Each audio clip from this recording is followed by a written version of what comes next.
this man?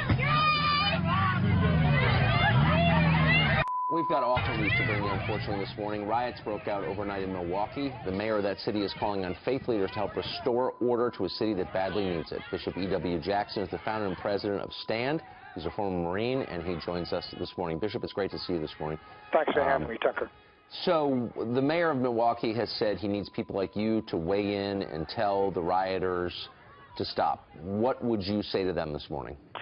Well, I'll say to them, first of all, that we've got to confront the fact that Black Lives Matter has not been a help to anybody.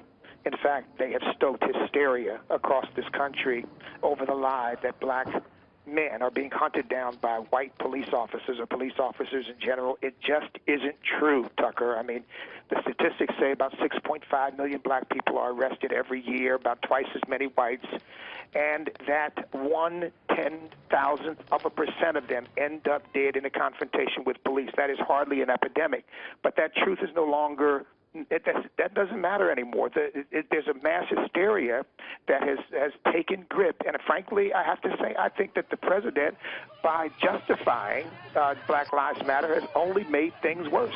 We had a discussion earlier on the show with a couple of retired police officers and said it's not about race. These police officers are being targeted because of their uniform. We seem to have shifted maybe the discussion from race, or are we muddying the two right now?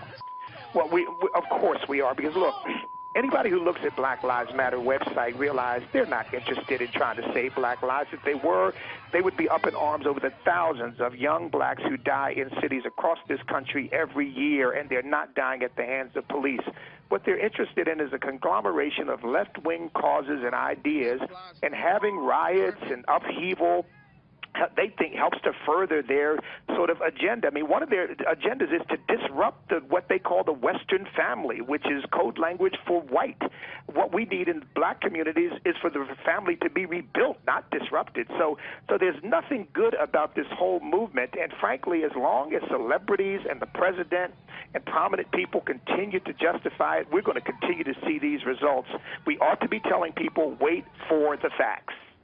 Bishop Jackson, do you think this is a result of the Black Lives Matter movement, or is this young people looking for an excuse to go after law enforcement? Are these two completely separate issues, or is this one and the same? No, I think they're one and the same, because remember, the premise of Black Lives Matter is that police are out hunting down black men. And if you listen to conversations among prominent black folks, I mean, the police brutality just rolls off the lips so glibly, as if, you know, there is this major epidemic, while ignoring the fact that this weekend, for example, in Chicago, how many will die? How many will be shot?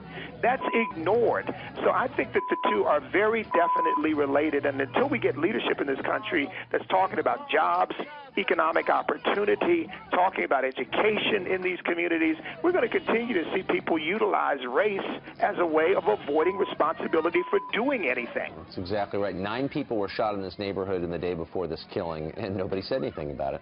Bishop, it's great to see you this morning. Thanks a lot for those bracing words. You're a brave man. Thank you.